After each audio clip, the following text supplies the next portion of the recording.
Dari sekedar cari perhatian dan ingin diperhatikan, kisruh Teddy Pardiana, mantan suami almarhumah Lina Jubaidah, dengan putra-putri Sule sudah mengarah kepada pertikaian. Perang statement tidak lagi teduh, bahkan sudah menjurus kepada hal-hal yang tak layak dipertontonkan. Kini, pokok masalah sudah menjurus kepada satu hal, memperebutkan harta warisan almarhumah. Lelaki yang disebut-sebut pernah berprofesi sebagai tukang pijit memantik permusuhan dengan menuding Putri Delina telah mengingkari komitmen ketika mengambil semua harta peninggalan yang disimpan di sebuah bank di Bandung.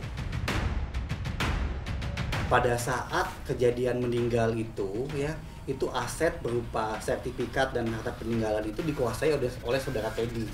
Tapi karena saudara Teddy mempunyai itikat baik, dia tidak mempunyai niat jahat untuk menguasai barang orang lain, dia mengajak saudara Putri untuk menyimpan peninggalan itu di salah satu bank swasta di Bandung lah ya. Nah, tapi yang jadi masalah pada saat dia menyimpan itu berdua, saudara Teddy sama si anaknya itu, tapi tiba-tiba itu diambil tanpa sepengetahuan gitu. Tanpa sepengetahuan pada saat itu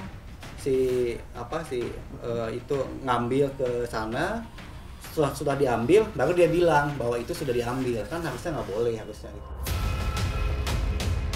Tak terima atas tuduhan itu, Putri dan kakaknya Rizky Febian yang semula tak mau menggubris akhirnya keluar untuk membela diri. Tidak sekedar mengkonter, anak-anak Lina dari pernikahan dengan Entis Sutisna membuka semua bobrok Teddy yang selama ini mereka diamkan. Cuman kalau terkait uang aku yang ada di dia, ya aku ingin mempertanyakan. Kan ada yang berbeda dari kosan, katanya sudah ada villa dijual, di masyarakat yang menilai ya. Villanya dijual? Iya, di Villa Bandung Indah, rumah. Oh, rumah di Villa Bandung Indah dijual sama Pak Teddy. Ada alasan kah? Nah, saya nggak tahu sih. Saya nggak tahu, makanya kata saya juga, bagaimana mau beritikat baik kalau misalkan melakukan hal sesuatu yang tadi saya sebutkan saja tidak ada itikat baik untuk pembicaraan dulu itu di awal ke saya. Ya kan sekarang almarhumahnya udah nggak ada, nanti saya ingin mempertanyakan kan, kalau misalkan uang saya nggak ada itu kemana? Yang kedua, kalau misalkan sudah dijadikan aset itu dikemanakan saja, karena itu hak. Sekarang Pak Teddy mempertanyakan hak Dede Bintang, itu saya juga boleh mempertanyakan hak saya kemana. Semenjak konflik pecah, Teddy selalu membawa-bawa nama anaknya, bahkan sering menyindir Rizky tak pernah peduli kepada adik tirinya. Belakangan, fakta lain diungkap pengasuh Bintang yang justru menyebut kalau selama ini Teddy abai. Selama 5 bulan diasuh itu sama istri Pak Ed juga, itu Teddy sering ngunjungin kah atau memang melepas aja gitu, udah Bu Ed aja yang ngurus gitu? Ya melepas aja. Melepas aja, berarti Teddy tidak ada perhatian terhadap Dede Bintang sendiri? Ya kadang-kadang datang juga dia, kadang-kadang suka ngasih gitu, nggak tahu cuma gapul gitu, kan cuma dibantu sama Iki sama Putri. Berarti keseharian Dede Bintang itu tidak diurus oleh Teddy berarti? Iya. Oleh Bu Ed aja berarti? Iya. Apa alasannya Pak Ed? Alasannya dia kayaknya lagi pandemi katanya, jadi nggak bisa nengok gitu. Nggak nengok itu udah berapa lama? Yang dalam jangka waktu 5 bulan itu apakah cuma seminggu sekali ketemu? Sebulan sekali. Makanya saya juga kaget ketika Pak Teddy itu membuat statement kalau kita nggak ngurus. Jadi memutarbalikkan fakta kan. Makanya saya mah hanya bisa senyum gitu, maksudnya kenapa diem, karena ya itu tadi balik lagi, saya kan karena mempunyai naluri sebagai kakak, walaupun itu adik dari sebelah gitu ya, tapi mau bagaimanapun tuh itu adik saya, dengan mama meninggal nggak ada menitipkan satu buah hati adik, itu tuh udah sebuah amanah gitu. Apa nggak sedih gitu, sebuah amanah yang nggak berdosa apa-apa dijadikan sebuah alat hanya untuk meminta hak bagian yang memang sebenarnya nggak bagian dia. Kalau untuk Dede Bintang saya bakal kasih. Dari awalnya bisa diselesaikan secara kekeluargaan, kini masalah kadung merembet ke ranah hukum. Rizky dan Putri tak sudi waktunya hanya habis tersita untuk urusan beginian.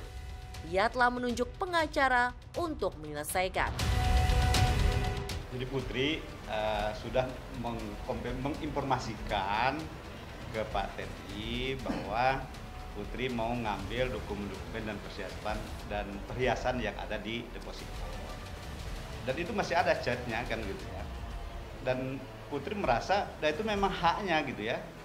Jadi bukan perlu izin gitu, pemberitahuan aja cukup gitu. Karena memang dari awal itu diserahkan ke Putri dan sudah ada kuasanya.